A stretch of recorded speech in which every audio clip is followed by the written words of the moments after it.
Kate Morrison sat in her chair at the Earth Diplomatic Station. The space station orbited around a distant planet called Kepler 442b. She was Earth's ambassador to this part of the galaxy. Her job was to talk with alien races and keep peace between them and Earth. The morning started like any other day. Kate was drinking her coffee and reading reports from Earth. Then her computer made a loud beeping sound. A message was coming in from the Galactic Council. This was not good news. The Council only sent messages when they wanted something from Earth. Kate opened the message. Her face went pale as she read it. The message was short but scary. The Galactic Council was giving Earth an ultimatum. Earth had to join their group as a protected species, or they would take over Earth by force. They were giving humans only 30 days to decide. The Council thought Earth was weak. They believed humans only had simple rockets and basic spaceships. They saw Earth as just another primitive planet that needed their help to become civilized. Kate knew this was exactly what Earth wanted them to think. She pressed a button on her desk. A secure communication line opened up.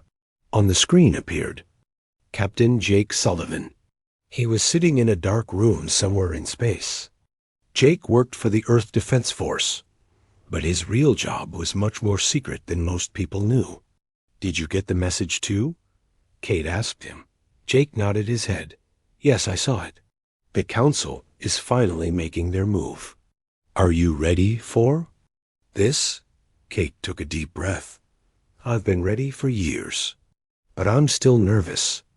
If we mess this up, Earth could be destroyed." "Don't worry," Jake said with a small smile. "We've been preparing for this day for a long time. The Council has no idea what humans are really capable of." Jake was right. For over 50 years, Earth had been running 2 space programs. One was public, which everyone could see. This program used old-fashioned rockets and simple technology. The other program was completely secret. Only a few hundred people in the whole world knew about it. After the call ended, Kate looked out the window of her station. Space looked peaceful and quiet, but she knew that hidden in the darkness were human ships that could destroy entire planets. The aliens had no idea that humans had been watching them for decades. On Titan, one of Saturn's moons, Dr. Lisa Park was working late in her laboratory. Titan looked like a normal moon from the outside, but underneath its surface was the most advanced military base in human history. Dr. Park was the head of Project Prometheus, Earth's most secret program. The base under Titan was huge. It had factories that could build spaceships in days. It had weapons that could bend gravity and tear holes in space itself. Most importantly, it had a fleet of ships that were more advanced than anything the Galactic Council had ever seen. Dr. Park was looking at screens that showed the locations of human ships throughout the galaxy. Red dots marked where Earth's secret fleets were hiding. There were hundreds of them, spread across dozens of star systems. The aliens thought Earth barely had a dozen ships. In reality, humans had over 3,000 warships ready for battle. "Dr. Park," said her assistant, a young man named Kevin Brown. "We just received the alert from Ambassador Morrison. The Council has sent their ultimatum." "I expected this," Dr. Park replied. "How long until our ships are in position?" Kevin checked his computer. "All fleets will be ready in 6 hours. The aliens won't see us coming." Dr. Park smiled. The Galactic Council thought they were dealing with primitive humans who barely knew how to fly in space. They were about to learn how wrong they were. The Council was made up of 12 different alien races. They had been the rulers of this part of the galaxy for over 1,000 years. They were used to weaker species bowing down to them. When they found a new planet with intelligent life, they always did the same thing. They would offer to protect the new species. But really, they just wanted to control them. The aliens had studied Earth for 20 years before making contact. They watched human rockets struggle to reach their own moon. They saw the simple space stations that humans built near Earth. Everything they observed told them that humans were at least 200 years behind alien technology. What the aliens didn't know was that humans were very good at hiding things. Every rocket launch they watched was real, but it was just for show. The real human space program was completely invisible to alien sensors. Captain Jake Sullivan was now flying through space in a ship that looked like a normal Earth vessel. But this ship was not normal at all. Its engines could travel faster than light. Its weapons could destroy moons. Its shields could stop any attack the aliens might try. Jake was heading toward the Galactic Council's main space station. In 2 days, there would be a meeting where Earth would have to give their answer to the ultimatum. The aliens expected humans to surrender without a fight. They were going to be very surprised. As Jake traveled through space, he thought about how this all started. 50 years ago, humans had detected alien signals coming from deep space. Instead of trying to contact the aliens right away, Earth's leaders decided to learn about them first. They sent out tiny spy probes that were too small for aliens to notice. What humans learned scared them. The Galactic Council was not a peaceful organization. They conquered weaker species and forced them to work as slaves. They had destroyed entire civilizations that refused to obey them. Earth's leaders knew they had to be ready for war. So Earth built 2 different space programs. The public one made humans look weak and harmless. The secret one made humans the most dangerous species in the galaxy. Now it was time to show the aliens the truth. The Galactic Council's space station was called Nexus Prime. It was bigger than most moons and housed millions of aliens from 12 different species. The station floated in space near a red giant star, its metal surface gleaming in the red light. Counselor Vex Thari walked through the main hall of the station. He was tall and thin, with purple skin and forearms. His species, the hegemony, had been the leaders of the Galactic Council for 300 years. Vex Thari believed that his people were superior to all other life forms in the galaxy. Today was the day that the primitive humans would surrender to the Council. Vex Thari was looking forward to it. He enjoyed watching weaker species realize how small and helpless they were. The humans had sent a representative to give their answer to the ultimatum. In the council chamber, representatives from all 12 alien species were gathering. The chamber was a huge round room with seats arranged in circles. At the center was a platform where the humans would stand to give their response. Admiral Rick Cooper stepped off his ship and onto the docking bay of Nexus Prime. His ship was called the Ed's Liberty, and it looked exactly like what the aliens expected from humans. It was small, slow, and seemed to be held together with basic metal and simple engines. Rick was a tall man with gray hair and calm blue eyes. He had been in the Earth military for 30 years, but the aliens didn't know about his real experience. They thought he was just another primitive human who was scared of their superior technology.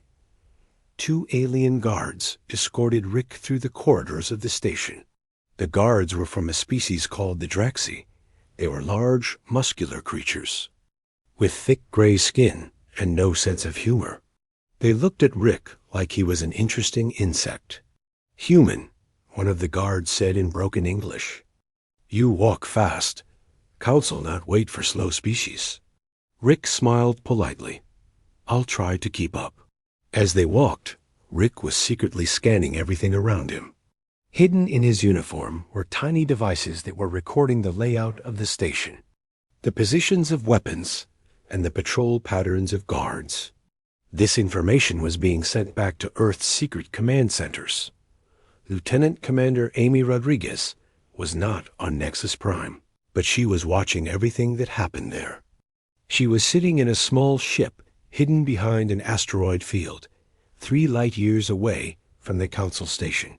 Her job was to coordinate Earth's hidden agents throughout the galaxy. Amy had short black hair and sharp green eyes.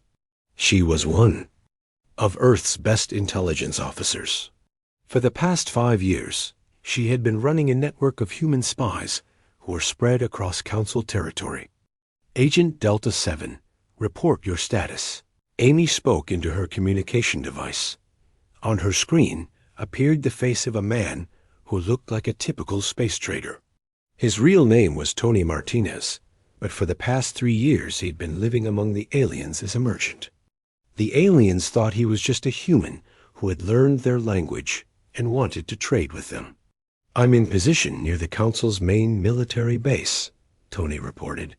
Their entire fleet is here, just like we expected. They have about 200 ships, all using old plasma technology. Amy nodded.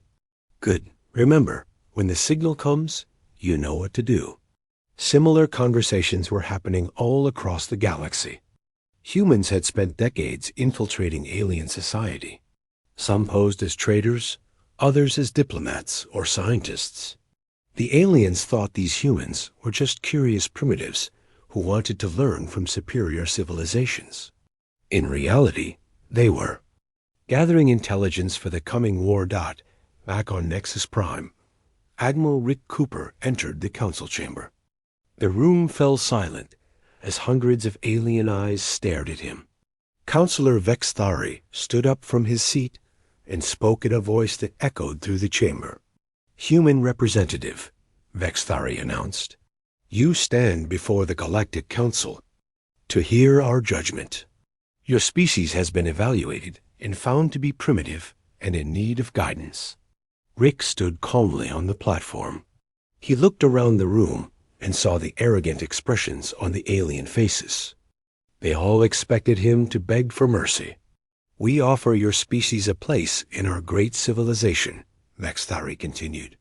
You will become a protected species under our care. In exchange, you will surrender all military assets to the Council.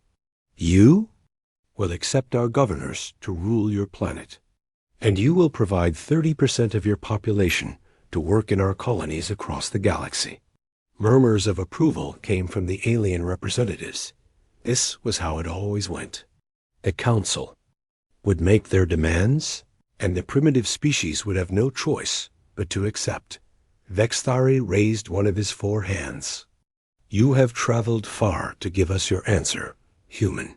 We assume you are here to formally surrender your planet to our protection.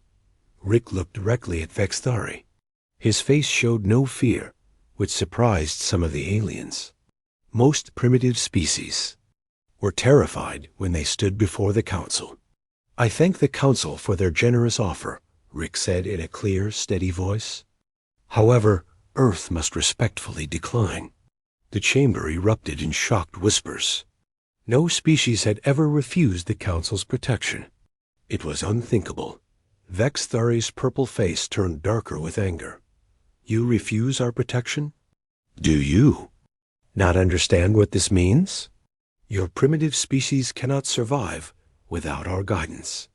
Earth appreciates your concern, Rick replied, but we prefer to remain independent. Another counselor stood up. This one was from a species called the Corvon, who looked like giant insects with multiple eyes. Human, you do not comprehend the situation. We are offering you a choice only. Out of courtesy, if you refuse our protection, we will take your planet by force. Rick nodded as if this was perfectly reasonable. I understand your position. However, Earth's answer remains the same. Vexthari was now furious. Very well, human. You have chosen the path of destruction. Guards escort this primitive back to his pathetic ship. Then prepare 3 warships to follow him back to Earth. We will demonstrate to his species what happens when they refuse the Council's generosity. As Rick was led away, he activated a small device hidden in his pocket. This device sent a signal that traveled faster than light across the galaxy. It was a message to every hidden human ship and agent. The time for pretending was over. Amy Rodriguez received the signal in her hidden ship. She immediately began sending orders to human agents across the galaxy. Within minutes, Dozens of sleeper agents were moving into position near critical alien installations. On Titan, Dr. Lisa Park saw the same signal. She turned to her staff and said, "Begin Phase 2. It's time to show them who we really are." Deep in space, invisible to alien sensors, human fleets began moving toward their targets. The ships that had been hiding for decades were finally coming out of the shadows. Admiral Rick Cooper boarded the EDS Liberty with a small smile on his face. The aliens thought they were about to destroy a helpless human ship. Instead, they were about to witness the true power of humanity for the first time. 3 Council warships followed Admiral Rick Cooper's ship as it left Nexus Prime. The alien ships were massive, each one 3 times larger than the small human vessel. Their hulls were covered with weapon ports and energy shields that glowed with blue light. Commander Zektar led the alien fleet from his flagship, the Dominion's Wrath. He was a hegemony officer like Counselor Vex Thari, with the same purple skin and forearms. Zektar had destroyed dozens of primitive species in his career. He expected this to be just another easy victory. "Target the human ship," Zektar ordered his weapons officer. "We will disable their engines first, then destroy them slowly. I want their final transmission to Earth to show their planet how helpless they are." The weapons officer, a Draxi with thick gray skin, operated the plasma cannon controls. "Weapons charged and ready, Commander. The human ship appears to have no shields or defensive systems." Zektar smiled, showing rows of sharp teeth. "Of course they don't. These primitives barely know how to build rockets. Fire when ready." 3 bright beams of plasma energy shot out from the alien ships. The beams were powerful enough to vaporize a small moon. They streaked through space toward the EDS Liberty, which seemed to be flying slowly and helplessly. Admiral Rick Cooper stood on the bridge of his ship, watching the plasma beams approach on his screen. Around him, his crew worked calmly at their stations. None of them seemed worried about the incoming attack. "Quantum barriers online," reported Lieutenant Kelly Davis, the ship's defense officer. "Confirmed," said Rick.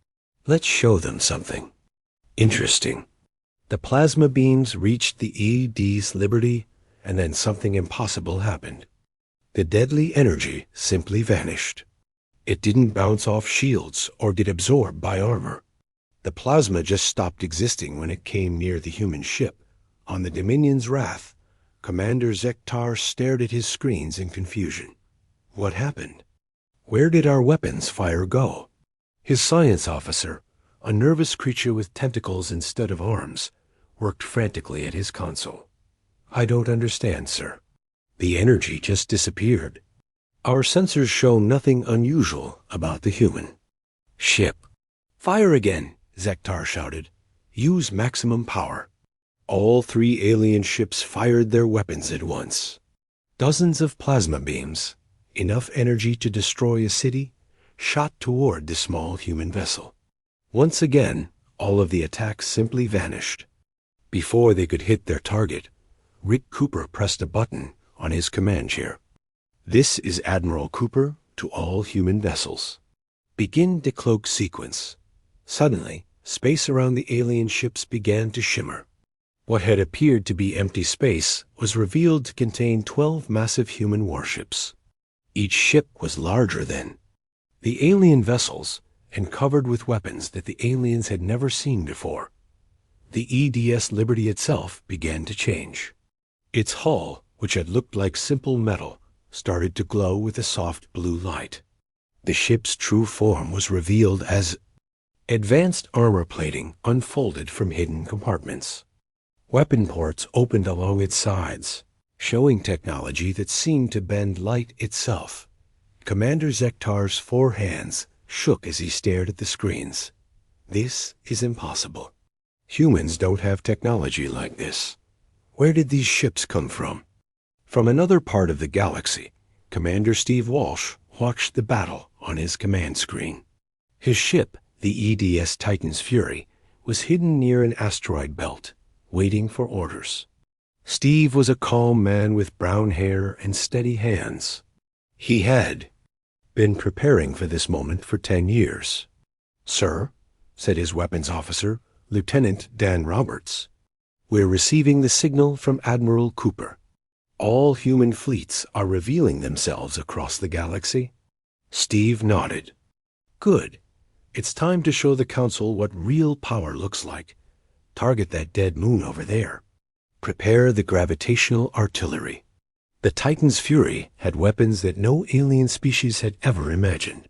Instead of using energy or explosives, it could manipulate gravity itself. Steve's ship could create artificial black holes, bend space and time, and turn matter into energy. "Gravitational weapon charged," reported Dan. "Target locked on the moon." "Fire," Steve ordered. A beam of invisible energy shot out from the Titan's Fury toward a lifeless moon that was floating nearby.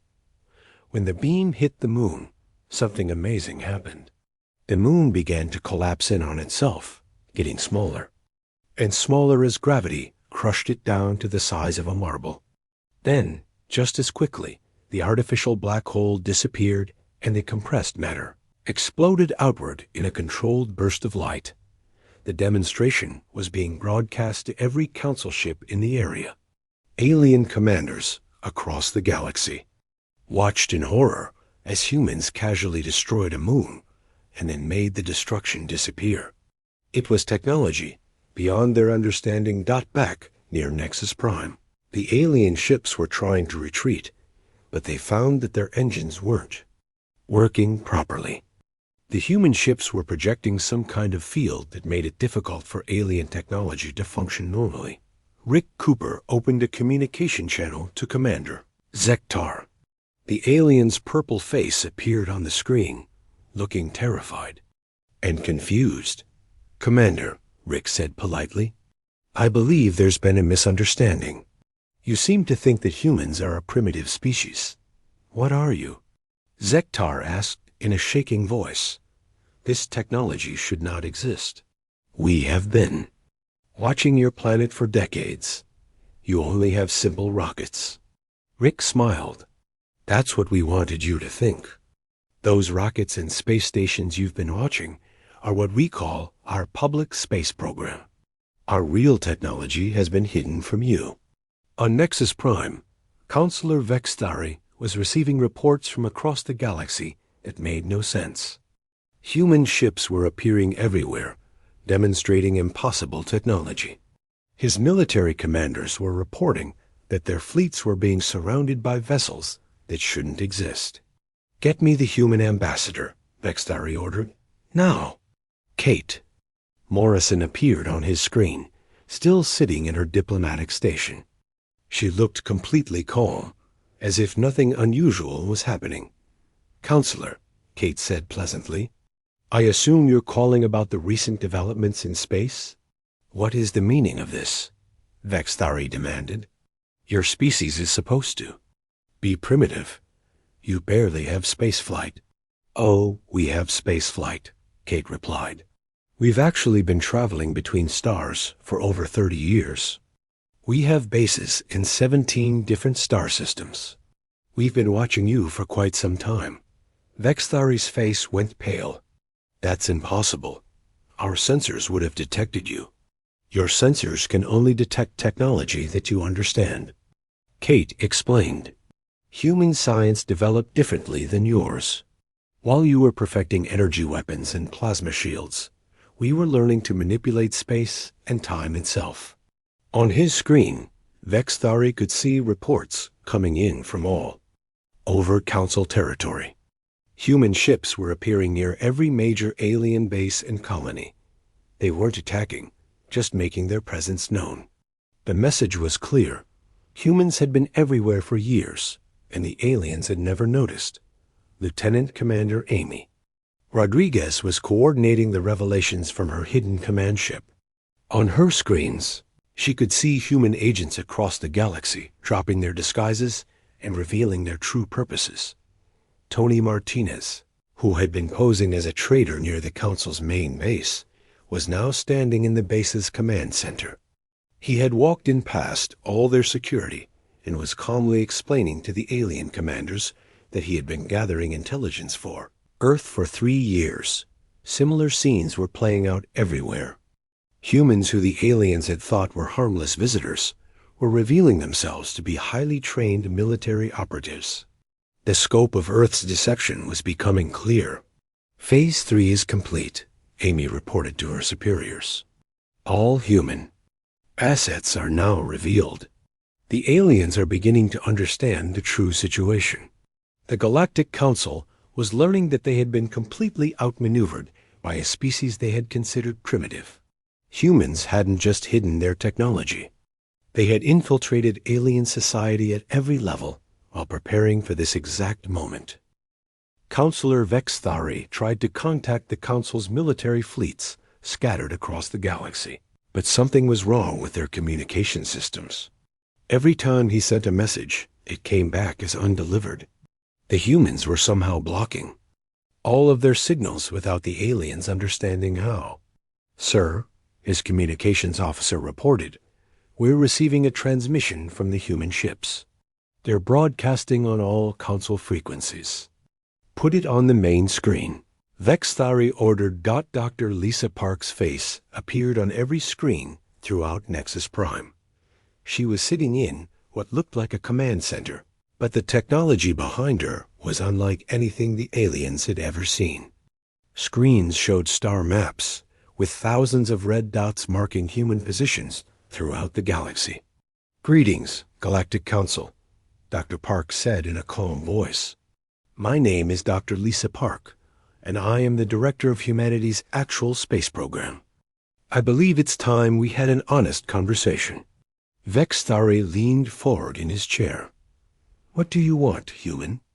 "I want to explain something that your species seems to have difficulty understanding," Dr. Park replied. "You assume that because your technology is advanced, you are superior to everyone else. But you've made a critical error in judgment about humanity." On the screen behind Dr. Park, images began to appear. They showed human cities on distant planets, massive space stations hidden in asteroid fields, and fleets of ships that dwarfed anything the Council possessed. "For over a century, Earth's greatest scientists worked in secret," Dr. Park continued. "While your species mastered energy manipulation, we learned to control space and time. While you built bigger weapons, we discovered how to rewrite the laws of physics." Colonel Matt Johnson was commanding a group of human ships near a barren planet in the outer rim of Council territory. His fleet consisted of 5 vessels, each one carrying technology that could reshape worlds. Matt was a stocky man with red hair and a beard. He had spent 15 years preparing for this demonstration. "All ships, begin terraforming sequence." Matt ordered his fleet. The 5 human ships moved into position around the dead planet. The world had no atmosphere, no water, and no life. It was just rock and dust floating in space. But the humans were about to change that. Beams of energy shot out from the human ships, but these weren't weapons. They were matter conversion arrays that could rearrange atoms at the molecular level. The ships began pumping gases into the planet's atmosphere, creating air that could support life. Other beams turned rock into soil and created vast oceans. In a matter of hours, alien observers watching from nearby space stations couldn't believe what they were seeing. Terraforming a planet was something that took the Council hundreds of years to accomplish. The humans were doing it in real time, transforming a dead world into a garden planet before their eyes. "Impossible," whispered Commander Zaktar from his ship. "This kind of technology violates everything we know about science." Admiral Rick Cooper's voice came over the communication channel. "No, Commander. It doesn't violate science. It just uses science that your species hasn't discovered yet." General Claire Davis was monitoring the situation from a hidden base in the Alpha Centauri system. Her base was built inside a hollowed-out asteroid, invisible to alien sensors. Claire was a tall woman with silver hair and sharp blue eyes. She was in charge of Earth's overall military strategy. "All fleet commanders, this is General Davis," she announced. "Begin Phase 4. Show them the true scope of our operations." Across the galaxy, human fleets began decloaking near major alien installations. The aliens had known about a few dozen human ships, but now they were seeing the truth. Humans had over 3,000 warships spread across 17 star systems. Each fleet was more advanced than anything in Council space. The ships could travel faster than light, manipulate gravity, and survive in conditions that would destroy. Alien vessels. Some of the larger ships were the size of small moons and carried enough firepower to eliminate entire civilizations. But the most shocking revelation was still to come. Near the edge of Council territory, a massive human construction project became visible. It was a space station so large that it could be seen from several light years away. "What is that thing?" Vexthari demanded, staring at the images on his screen. Dr. Park smiled. "That is Harmony Station, humanity's gift to the galaxy. It's designed to facilitate peaceful communication between all species. The station has universal translators, diplomatic facilities, medical centers, and research laboratories. We built it to create a better future for everyone." The station was a marvel of engineering. It had docking bays that could accommodate ships from any known species. Its central core contained meeting halls where thousands of representatives could gather safely. The outer rings housed advanced technology that could solve problems like disease, hunger, and resource scarcity. Captain Peter Hayes was the commander of Harmony Station. He was a peaceful man who believed in diplomacy over warfare. Peter had spent 10 years designing the station to be a symbol of hope rather than fear. "Counselor Vexthari." Peter's voice came over the communication system. "Harmony Station is open to all species. We invite the Council to send representatives to see what we've built. Our goal is cooperation, not conquest." The aliens were struggling to understand what they were seeing. Every piece of evidence suggested that humans could have conquered the galaxy years ago. Their technology was superior, their fleets were larger, and their strategic positions were perfect for launching an invasion. But instead of attacking, humans were offering friendship. Lieutenant Commander Amy Rodriguez was still coordinating intelligence operations from her hidden ship. Her screens showed the locations of human agents throughout Council territory. After years of pretending to be traitors and diplomats, these agents were now revealing their true capabilities. "Agent Network 7, begin final phase," Amy ordered. In response to her command, human agents across the galaxy began demonstrating advanced technology to their alien hosts. Traders who had seen to use simple tools revealed that their equipment could manipulate matter at the atomic level. Diplomats showed that they could speak any alien language perfectly, thanks to advanced neural implants. Scientists demonstrated that they understood alien biology better than the aliens themselves. Tony Martinez was still in the Council's main military base, surrounded by confused alien commanders. He had just finished explaining how he had been studying their defenses for 3 years. "You walked among us all this time," said the base commander, a large Draxi named General Thurok. "You could have sabotaged our entire operation." "Yes," Tony replied calmly, "but we're not here to destroy you. We're here to offer you something better than the empire you've built." Back on Nexus Prime, the Council representatives were meeting. In emergency session, the revelation of human capabilities had shattered their understanding of galactic politics. For 1,000 years, they had been the dominant power. Now they were faced with a species that could have eliminated them at any time. "We must consider our options carefully," said Counselor Yethra, a representative of the insect-like Corvin species. "The humans clearly have the power to destroy us, but they're choosing not to. Why? Counselor Vextari was studying the tactical reports coming in from across the galaxy. They want something from us. No species reveals this kind of power without a reason. Dr. Park's image appeared on their screens again. Counselors, we can hear your discussion. Our universal translators work quite well. And you're right, we do want something from you. What do you want? Vextari asked. We want you to stop conquering other species, Dr. Park replied. We want you to release the planets you've enslaved. And we want you to join us in building a better galaxy for everyone. The council chamber fell silent. No one had ever made demands of the Galactic Council before. But these weren't just demands. They were requirements backed by overwhelming force. The Galactic Council chamber was quieter than it had ever been in 1,000 years. 12 alien species that had ruled the galaxy through fear and force were now facing a choice they had never expected to make.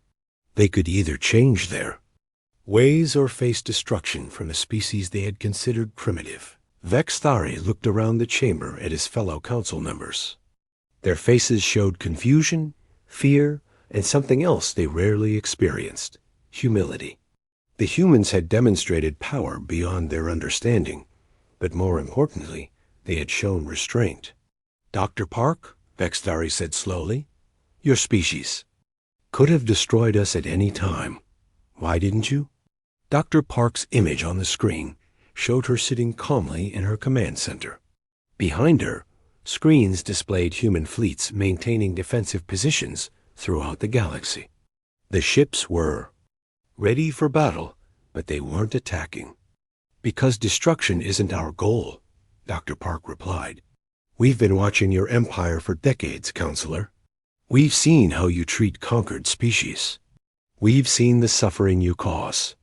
But we've also seen that your people are capable of better. Ambassador Kate Morrison's voice joined the conversation from her diplomatic station. The hegemony weren't always conquerors. Counselor Vextari, your species was once known for art and philosophy. The Corvin were brilliant engineers who built wonders across the galaxy. Every species in the Council has something valuable to contribute. On the bridge of the ED's Titan's Fury, Commander Steve Walsh was monitoring the negotiations while keeping his gravitational weapons ready.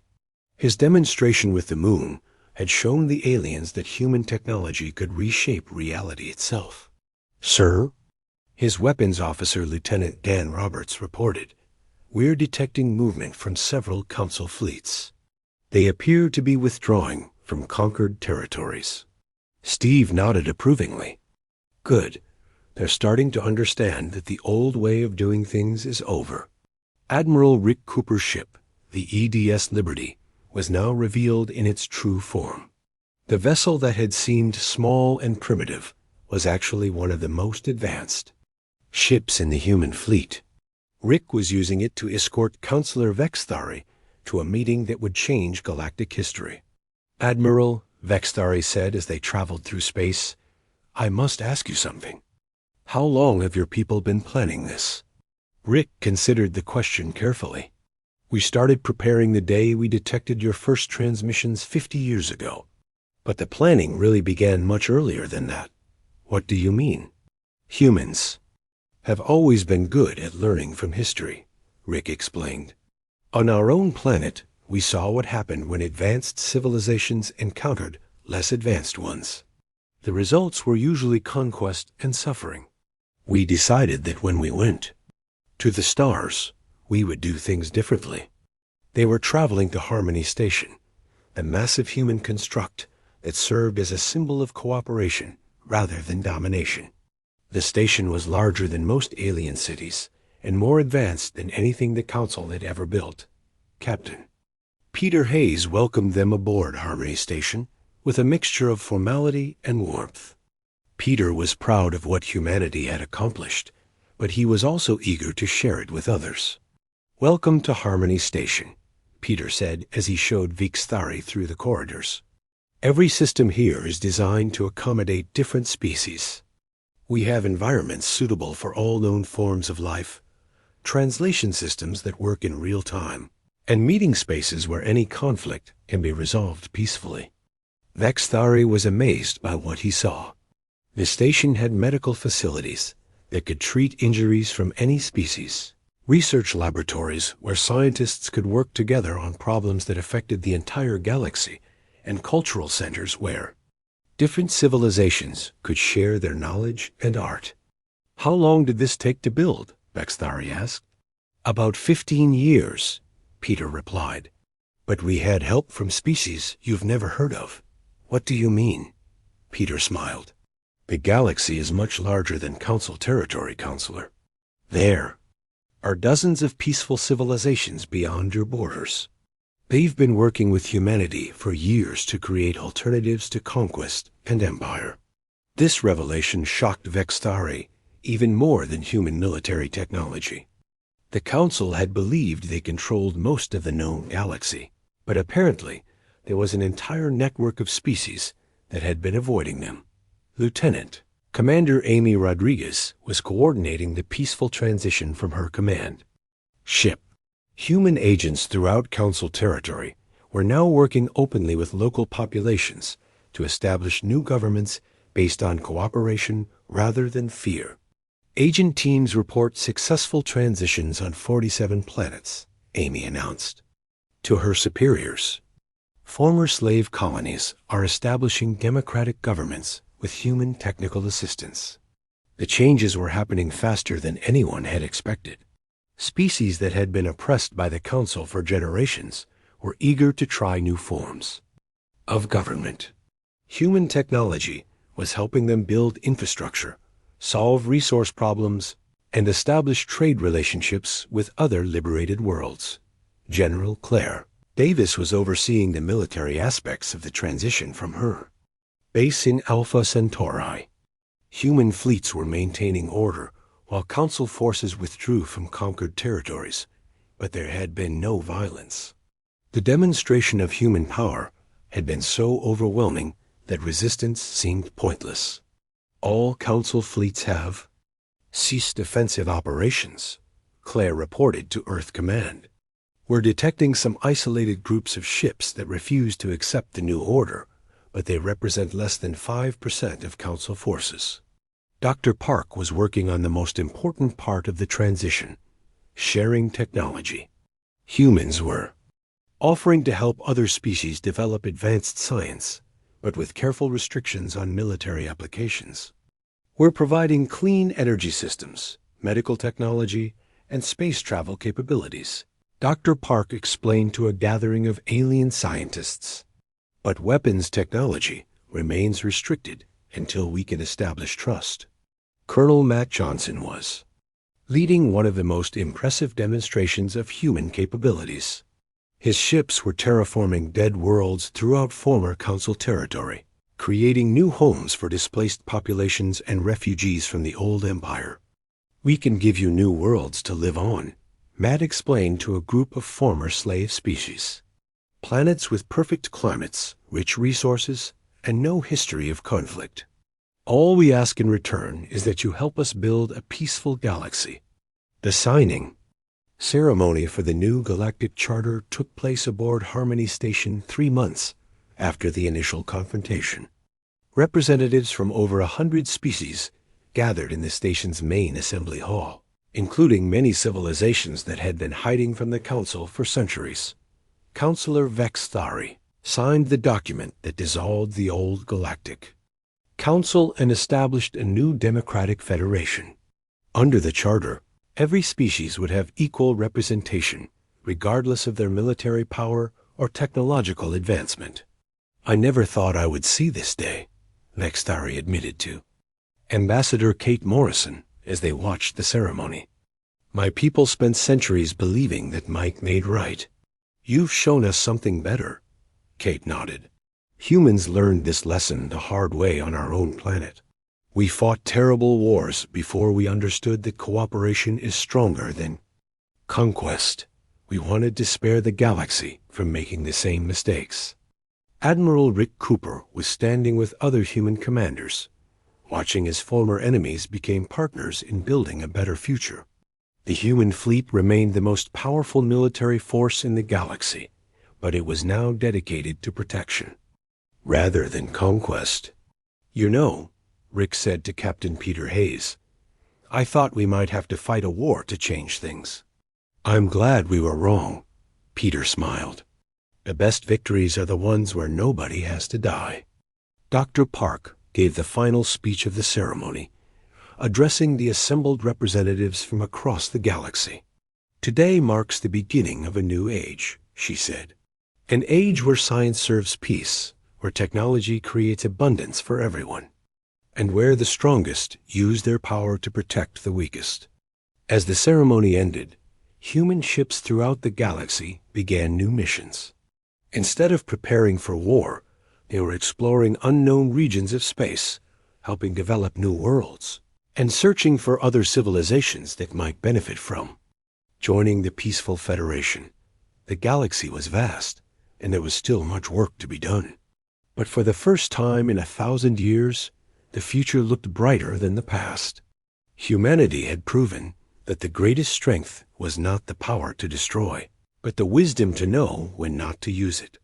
Commander Steve Walsh stood on the bridge of the Titan's Fury, looking out at stars that no longer represented territories to be conquered, but new frontiers to be explored together. The age of empire was over. The age of cooperation had begun.